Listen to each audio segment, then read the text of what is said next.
Hello. Hi, Pia. Hello. Hi. How are you? Fine.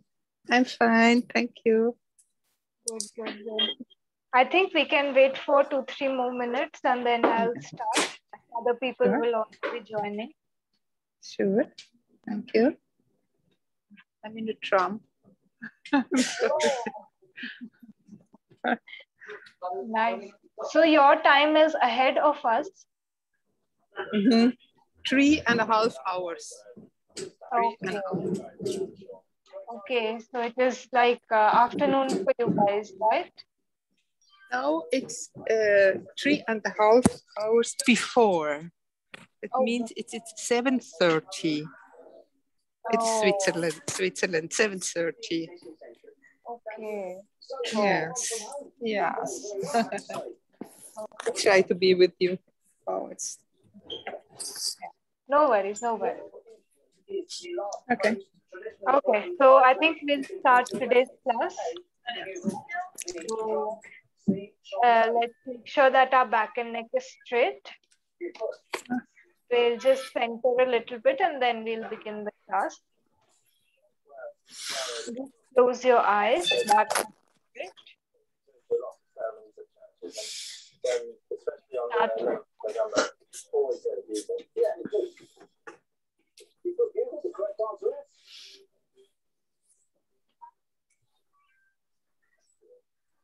The natural flow of the breath as you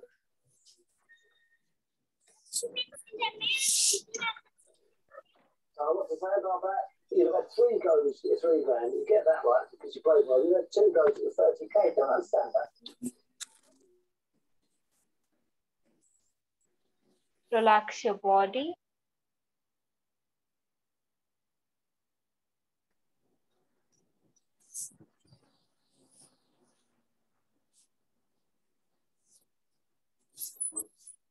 And keep the mind focused on the breath.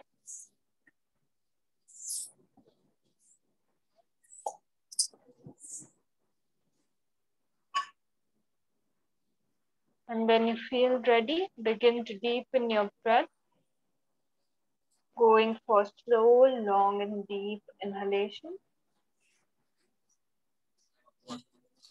And slow, long, and deep exhalation.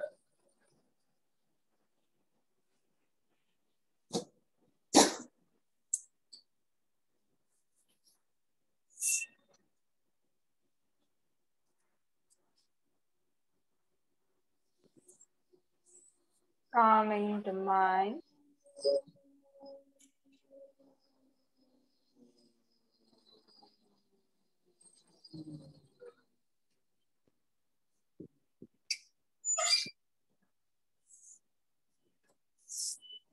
We will be chanting Om one time, followed by a mantra. So right now you can just hear that mantra.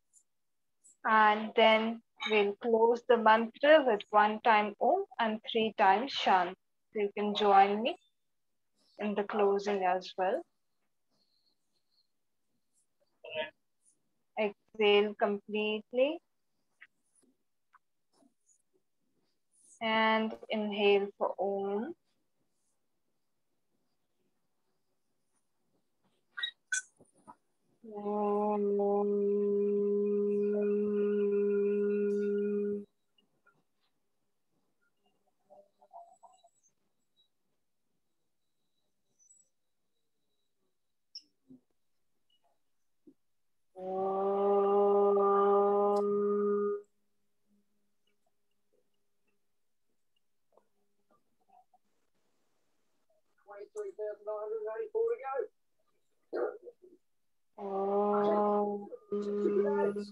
There's only get 20% off Lenovo computers. With Samsung 32-inch smart TV, start at 9.8. That's nuts. And there's Panasonic wireless headphones for Bhavan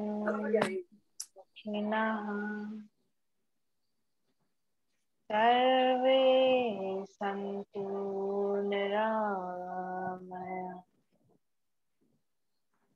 सर्वे भद्राणि पश्यन्तु मा कश्चित् दुःखभाग् भवेत्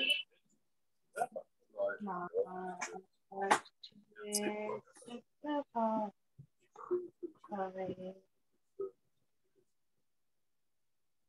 ॐ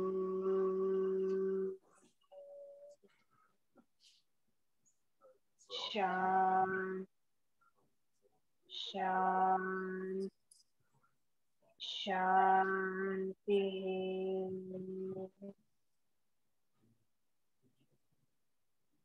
just feel the vibrations.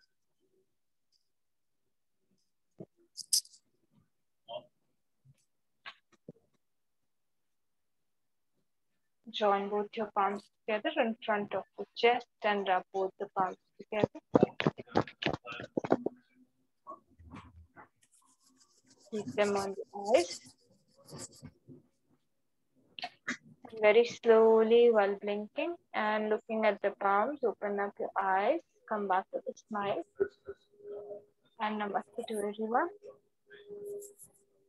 Let us begin today's session. So I would request all of you to mute yourselves because only unmute yourself when you have any doubts. Apart from that, it will only create disturbance in between class. So let's just make sure we mute ourselves when we join the classes. Okay. So today we are beginning with the introductory class of yoga philosophy. Okay. Or I can say Yog Darshan. We also call it Darshan. Pia, you can mute yourself. Oh, yeah, great. Okay, so today we are beginning with the topic, your subject called Yoga philosophy. It's also called Yoga philosophy. And even if you read in Hindi, you will see this as Yog Darshan. Okay, so philosophy, directly when we translate the word to Hindi, you will get the word darshan. Okay, so let me write that down for you because it is a very important word. Because first I will be explaining philosophy and then I will be touching upon this word called darshan. And you will see how both of them are denoting the same thing but have little bit different meaning. DARSHAN. Okay. So yoga philosophy, these classes, this entire subject has two words, yoga and then we have philosophy. Okay, so today we are working on the word philosophy. Yoga will be covered throughout the month. As the month passes, we are going to go very much in depth about what yoga is. However, for what philosophy is. Okay, and today as an introductory class, I will be touching upon philosophy and specifically Indian philosophy. Okay, what are the schools of Indian philosophy and how yoga is one of the part and what yoga says. Okay, so let's first come back a little and let's try to understand why philosophy. Okay, so before even understanding the meaning of philosophy, why philosophy? We all have, you must have heard a lot of people say, this is my philosophy, like, in life, this is my philosophy. These are my rules, or, it's just a way of, living. Some people will say, this is my philosophy when I, deal with such a situation. This is what my thought is towards that thing, and this is how I'm going to go about this thing. So philosophy, the entire subject got its origination from the very basic thing, the curiosity of the human mind. Okay. So when we came into existence, we tried to make sense of everything that was there around us, right? Even right now, when you go in a new environment, you try to make sense of things, right? What is externally, what is going on, and then you understand yourself, and then you see how you can function in that situation or in that place, right? So it's something similar to that, but in a very broad sense. So it's like trying to understand our entire existence altogether. So whenever you read, it doesn't matter which philosophy you are reading, be it Western philosophy or Indian philosophy, you will always see this big question being asked and answered, that who am I? You know, an urge to understand my own self and everything around me. Okay, so philosophy will answer all of these things. That, okay, as human beings, you exist somewhere, but who are you? And what everything around you is, and how do you make sense out of those things, right? So there is always an observer, and there is always something that you are trying to observe, right? So when you see the word darshan, also darshan directly means to observe, and whenever you observe, there is one person who is observing and another thing that is being observed. Okay, so if you go into Western philosophy, mostly Western philosophy works on intellectualizing the entire understanding of everything around you and even yourself. So it is more of an intellectual pursuit. However, when you come to Indian philosophy, it's more of a spiritual pursuit. That is why you will see most schools of Indian philosophy that I will mention. Those are, in today's world, they are seen as separate religions. Okay, like Buddhist philosophy.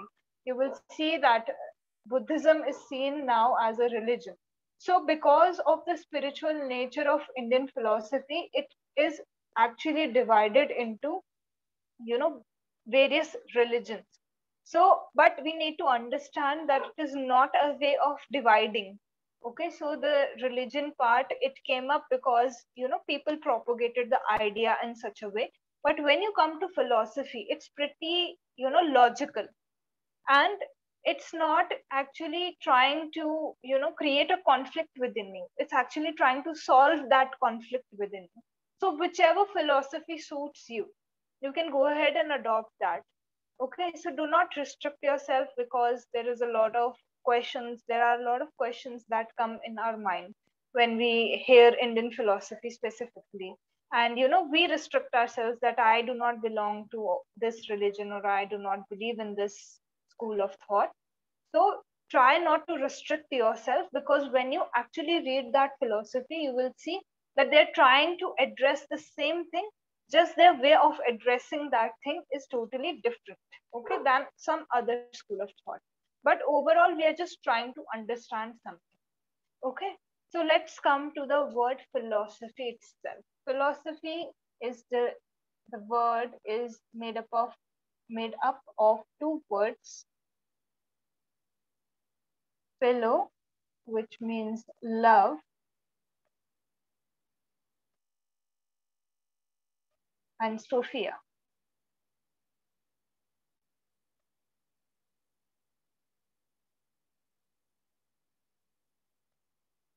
Sophia means wisdom. Okay, so I can say love for wisdom or knowledge, both. Sophia means both. So philosophy, the word means love for knowledge.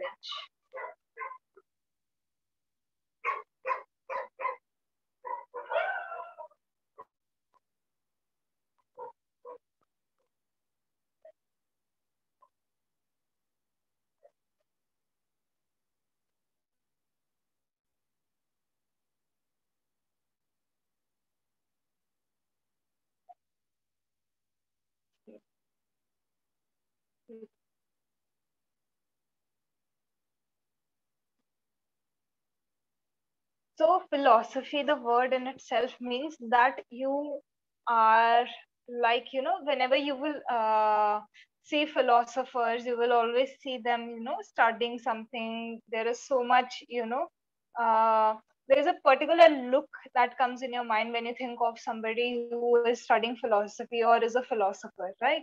Somebody who is like, reading up a lot. So philosophy is actually, that is why that image comes to your head, because it is love for knowledge. So if you have that love or thirst for knowledge, then you will try to make more and more sense of whatever is happening around you, right? So Indian philosophy, as I said, is more spiritual. So Indian philosophy tries to understand who I am. Okay. So it mostly focuses on that who you are, and then what is the relation with the world around you, and how you can navigate through life. So philosophy is not just something which should be, studied by philosophers or someone specifically going for that subject. It's actually a way of living. When we will discuss yoga also, we will see how it is a way of living rather than just a way of, trying to understand or make sense of something, right? So same thing. That is why the word darshan in Hindi, the word darshan has been given to philosophy, because darshan is derived from the root word drishya.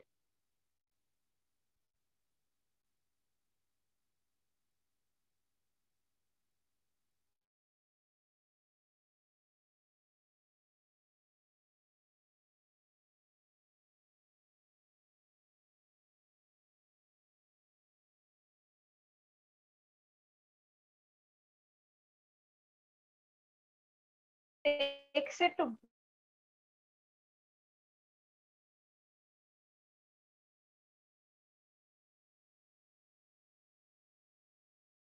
also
okay.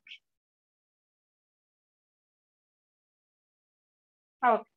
So sorry for that. So yeah, as I was saying, so it's basically that school which is actually trying to observe the inner nature, right? So Indian philosophy highly believes that whenever you are trying to observe something, the thing that you're trying to observe cannot be perceived through the eyes. So how can it be perceived, right? So it considers the mind as the instrument, okay, a very subtle form of our existence, our mind, right? It is it's a subtle form of existence, right? When we think, when we, even see our thoughts, we cannot see them, right? But it's there in the head. There is some observation related to the thoughts that is going on. However, you cannot see the thoughts with your eyes. You cannot see the thoughts passing by. Okay, that is how it's going on. Otherwise, it would be very easy for us to, at least change the thoughts or do some sort of thing that can work on our thoughts. But thoughts cannot be seen, right? And it's all about using this instrument, the mind, because thoughts have super speed. So if I ask you to think of a white elephant, your mind will immediately imagine white elephant, right? However, it's no vehicle, nothing is as fast as our mind is, right? It's a very subtle way of our existence, and this same thing can either go haywire or it can help us in our existence, right? So when we have multiple thoughts during the day and our mind is totally swarmed, so this mind, this tool is not helping us. That is where it is creating a barrier for us. And if we learn how to train this mind, then it is a very powerful instrument. So the mind is used to observe the more subtle realities of our existence. Okay, when I specifically talk of the Indian schools of philosophy, that is what they mainly work on. Okay, again, as I told you, that there is an observer and there is an object. So these are the two things. And darshan can be understood as the process of seeing. So this is the object, this is you. And this process of you observing the object is actually called darshan.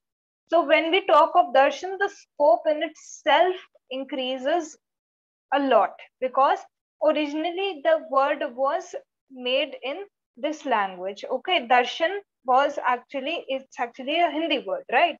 So when we translate it to English, it becomes philosophy. But as soon as it becomes philosophy, there is some other meaning that you attach to philosophy, right? So when we go to the word from where, especially when in yoga we call yoga darshan. So I'm not saying philosophy did not exist, but when we are talking of yoga darshan, so we use the word darshan, and when darshan literally does not have any direct translation to English.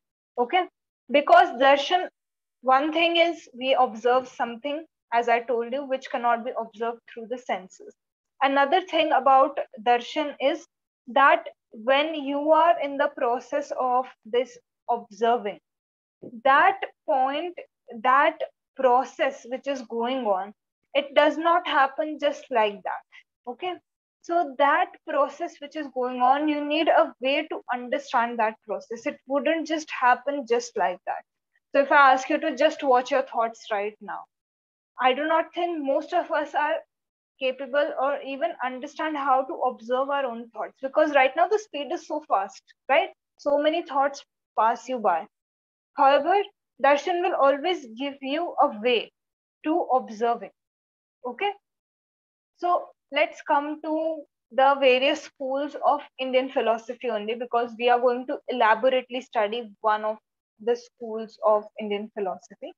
So, Indian philosophy, the basis of Indian philosophy can be traced back to the Vedas. Okay, maybe some of you have heard of this term, maybe some of you haven't heard of this term. So Vedas are considered to be Vedas. They are considered to be the base, the foundation, the earliest source of darshan. Okay, so from here, the written source, I'm saying, the written source of a way of living, the earliest source that we see for Indian philosophy is the Vedas. Okay, and we have 4 Vedas in total. So first is Rig Ved, R-I-G, Rig Ved. Then we have Sam Ved, S-A-M-A, Sam Ved. Then we have Yajurved,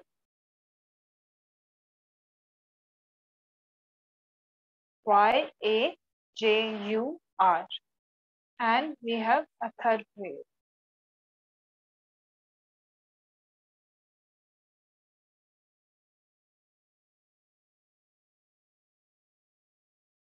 A-T-H-A-R-V-A.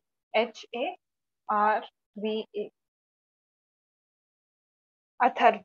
So we have 4 Vedas in total. When you come into the Indian, when you see the Vedas, you will see there are 4 Vedas. And what happened was, eventually everything that you see is actually derived out of these ones. So if you would have heard of Upanishads also, these are actually derived from the Vedas. So whatever was written in the Vedas, the simple understanding of that in story form came in the form of Upanishads.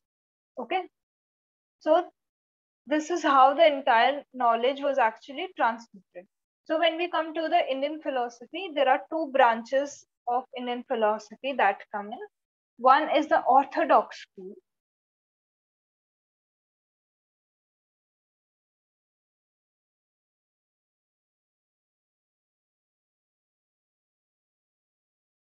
And second one is heterodox school.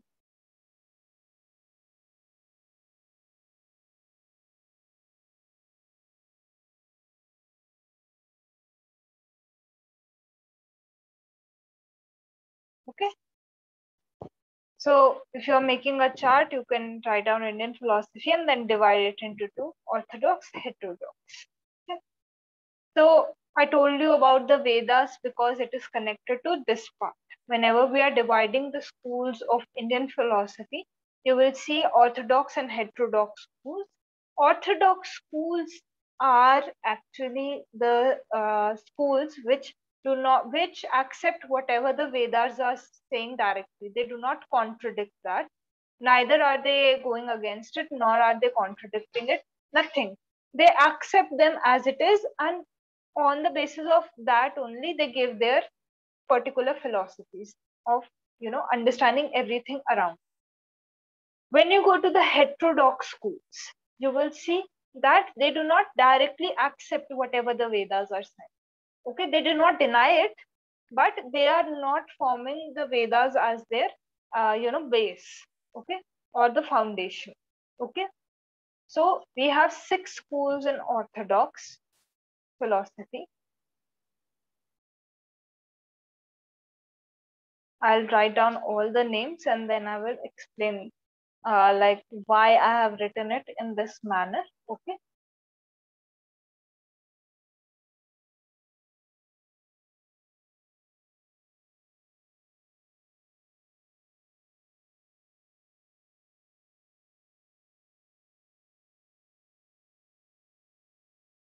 So first I will write down the one we are doing. So Sankhya and Yoga.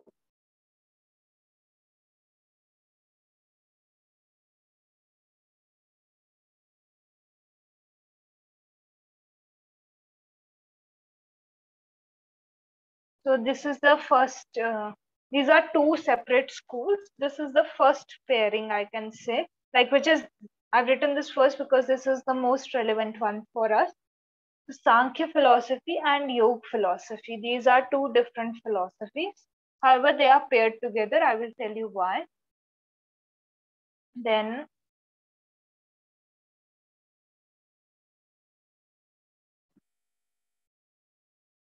we have the other pairing.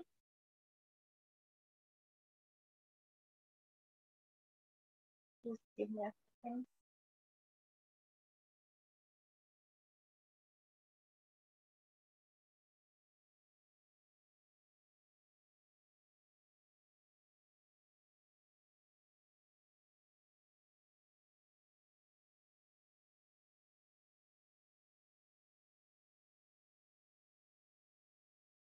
Okay.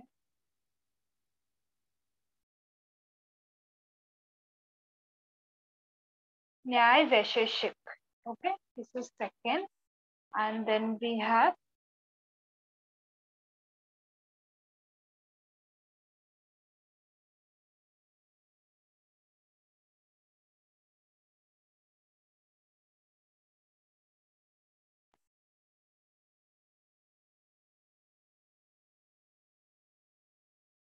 Sankhya is SAMKHYA. Sankhya dash Yoga YOGA. Okay, so this is one pairing. Then we have Nyay NYAYA. Just give me a second.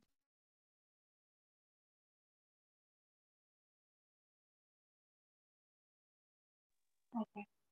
Nyay NYAYA and Vaisheshik VAISHESIKA. Okay.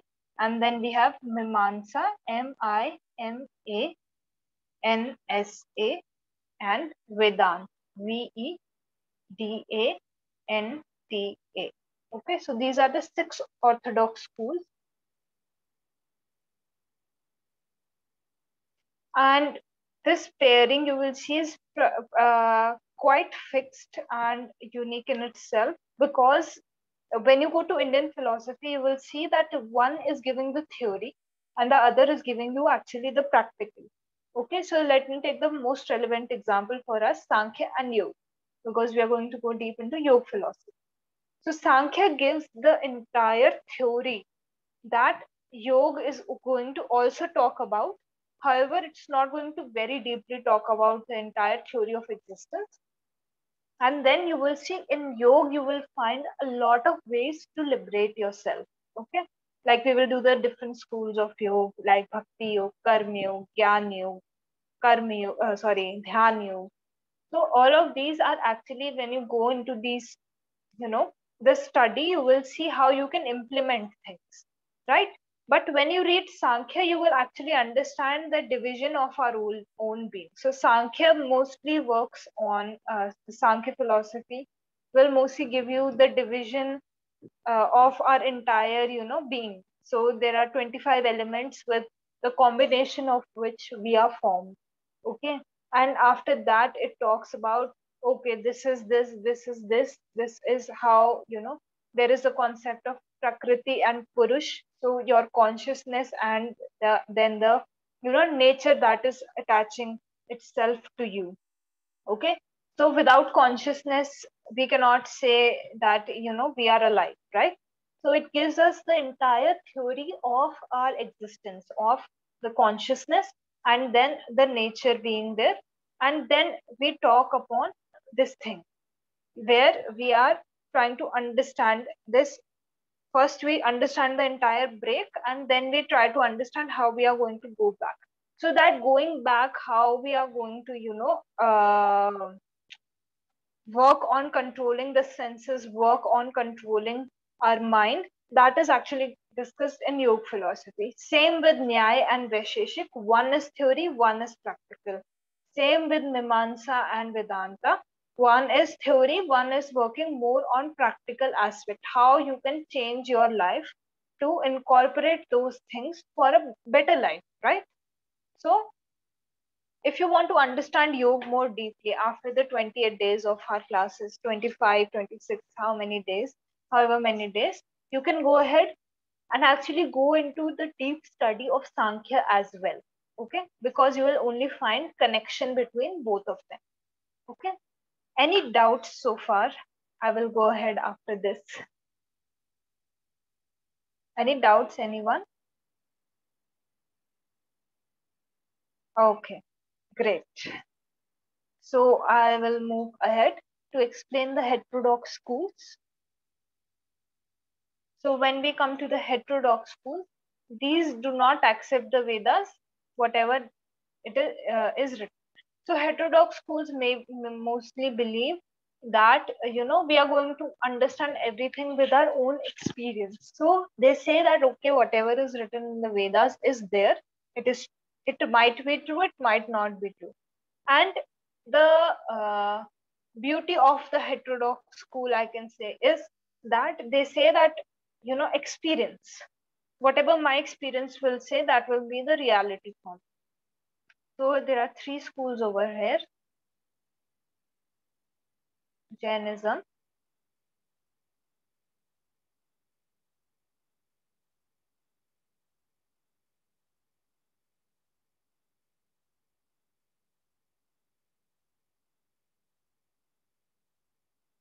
Buddhism, and Charvak philosophy.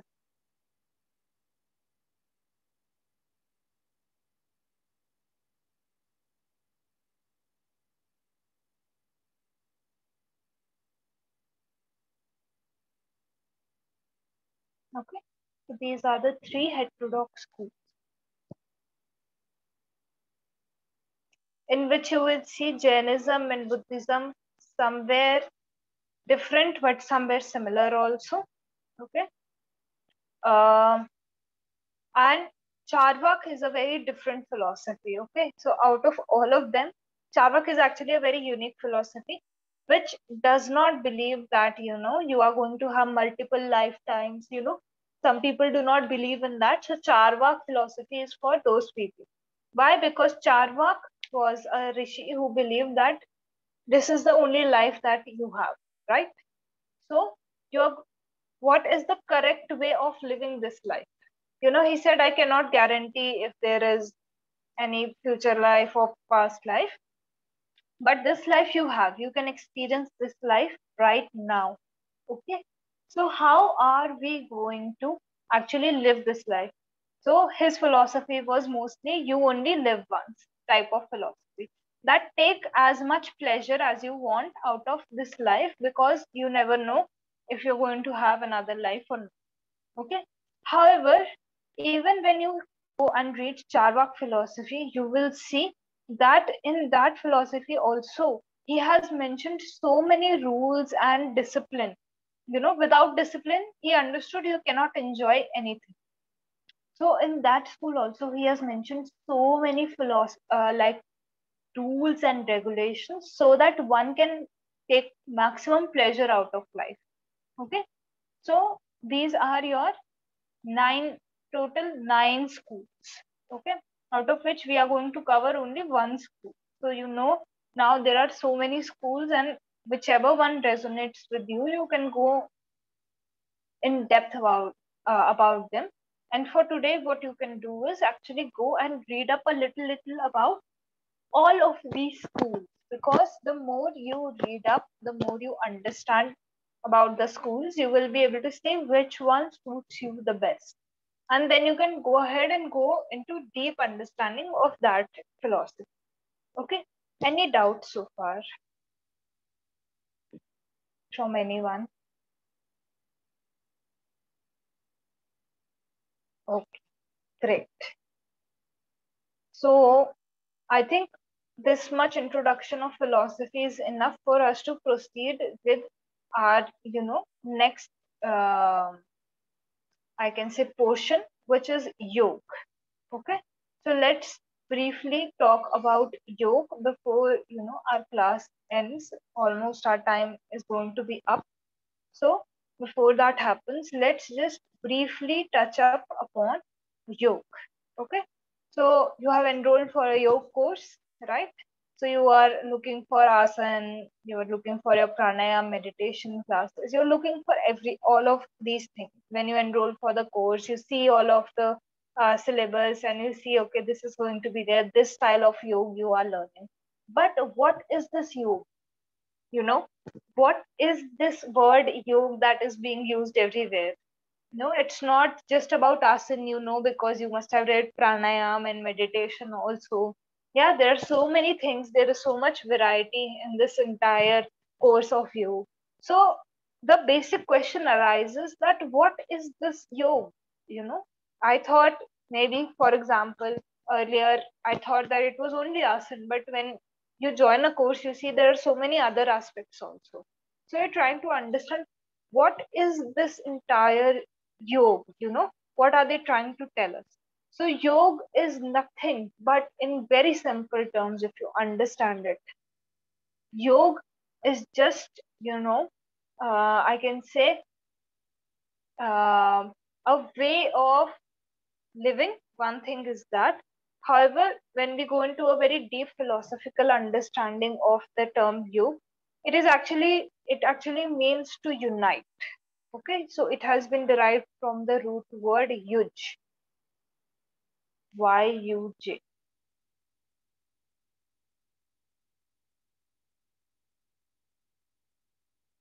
To unite. Okay. So the entire purpose of, in fact, philosophy or yoga philosophy is to eradicate suffering, right? So yuj very directly means to unite, to yoke, union with something. So directly you can understand that there are again two things that are over here, right? One is you.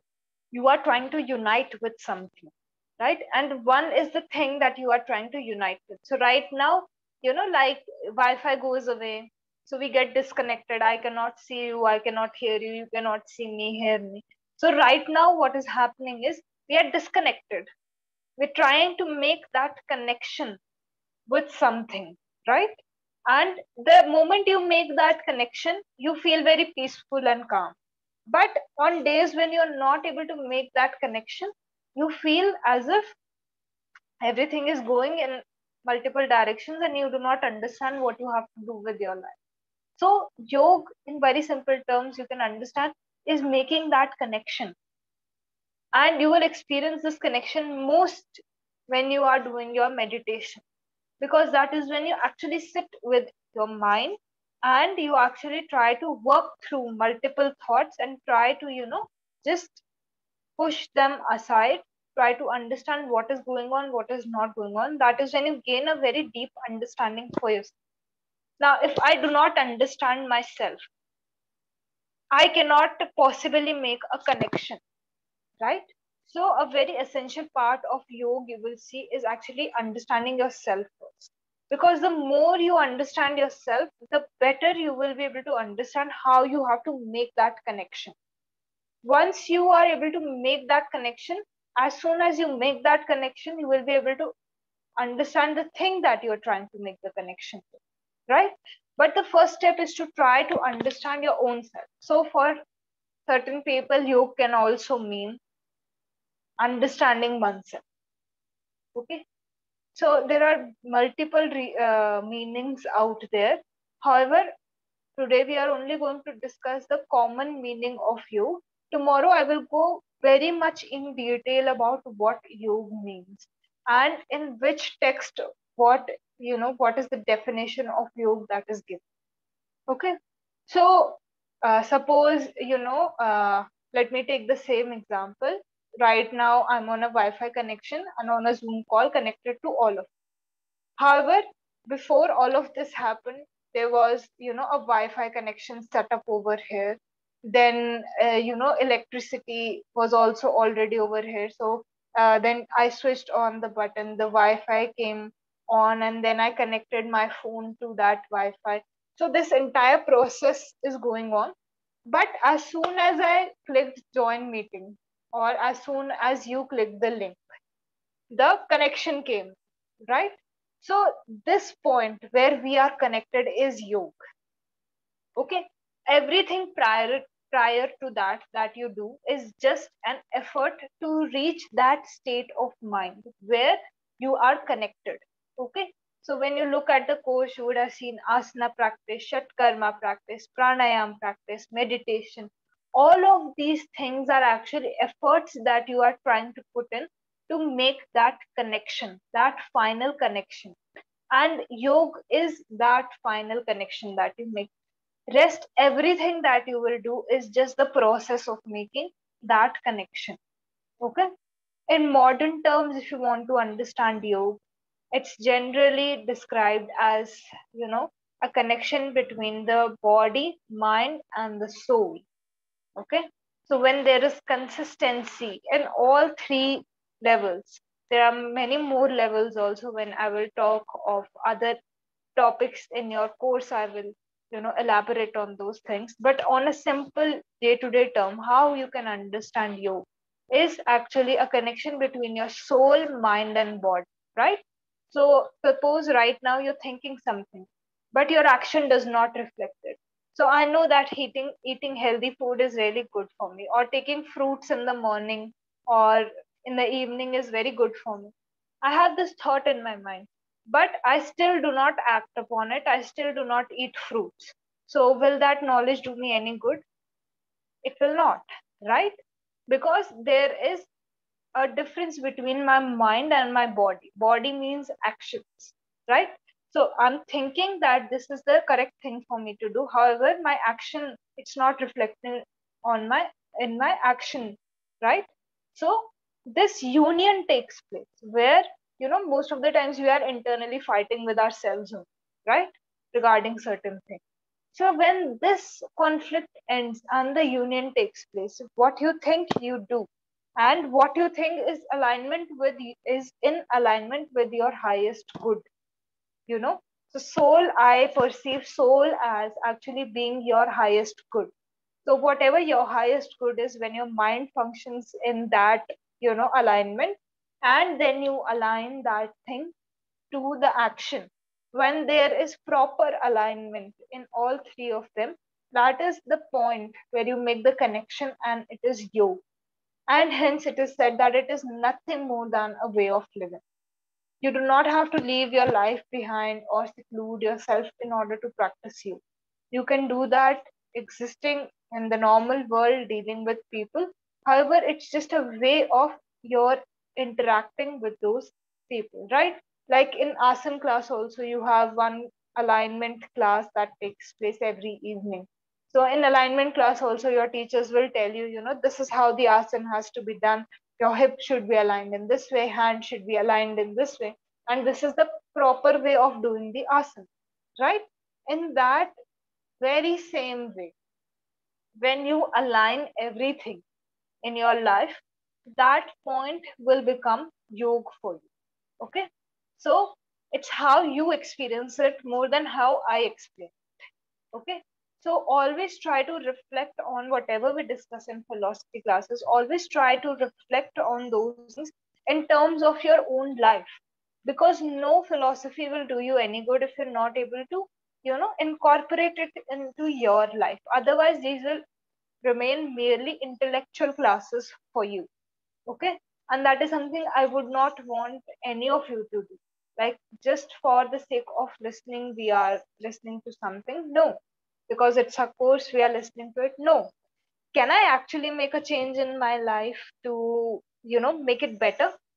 And is the philosophy class helping me with that, to understand how I have to, go about my action? That is actually what philosophy is. At least in Indian philosophy, your direct intuitive experience is given the most.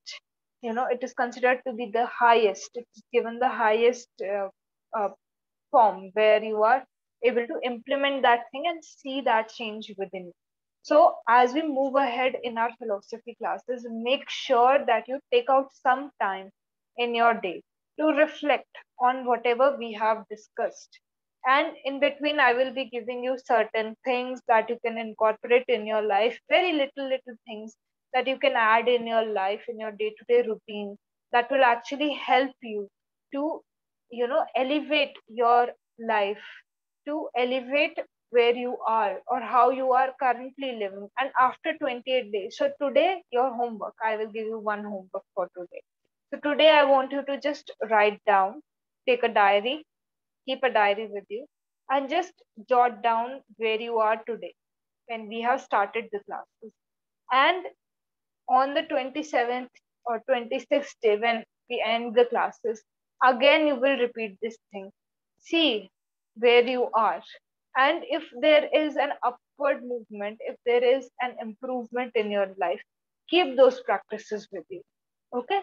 And if you feel your life is not, has downgraded, then release those things and try to incorporate whatever worked for you. Another very important thing that I would like to mention in the classes is that it's not necessary that you believe in everything that is being spoken of. Okay. So rather than closing yourselves off completely, what you can do is keep whatever you like and just get rid of the other things that you don't like. I'm not asking you to agree with me. I'm not asking you to be on the same page as I am. However, and I am not the one who is talking of these things. These are already written, these are already legit, philosophies that exist. So if you do not want to keep something, that is totally up to you. I'm not here to force you to believe in something and not believe in something. If you do not believe in soul or, the individual consciousness, yes, we will be talking about that in our future classes. However, it's not necessary that you believe in those things. So you can just leave them aside and take whatever works for you. Okay, there is no force, there is no that you have joined this course, so you have to do this. There's nothing like that. It's totally up to you. Whatever you like, whatever helps you, keep those things. Okay, that is very necessary. Another important thing before I begin tomorrow's class is that I want you to leave behind all the perceptions that you have. Okay, all the opinions that you have. Why? Because if my glass will be full and I pour water above that, it will only spill out. Okay, so you won't be able to grasp what we are trying to teach you. So this goes for every subject. Just make sure that when you are coming to class, your glass is empty, so that whatever is being taught, you can take that in. Okay. Any doubts in anything that we have discussed today? No? Okay. You can unmute yourself in between classes if you feel that you want to share something or you have certain questions, because from now on the classes are going to get more and more intense only. Okay. So I think today's session we can close. Tomorrow we will talk in detail about yoga. Okay. So let's just chant Om one time, followed by 3 Shantis, because you have a class at 12, therapy class. Okay. So let's make sure that our back and neck is straight. Close your eyes gently and watch your breath.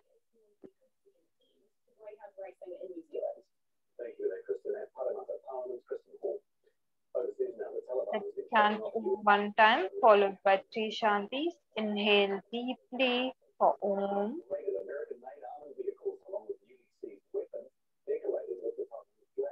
Om.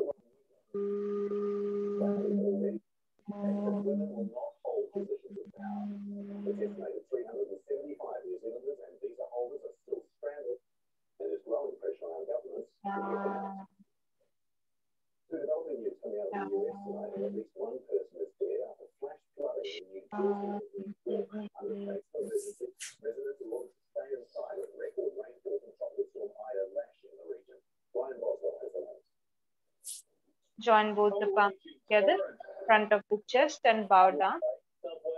Take a few moments to feel gratitude for everything you have.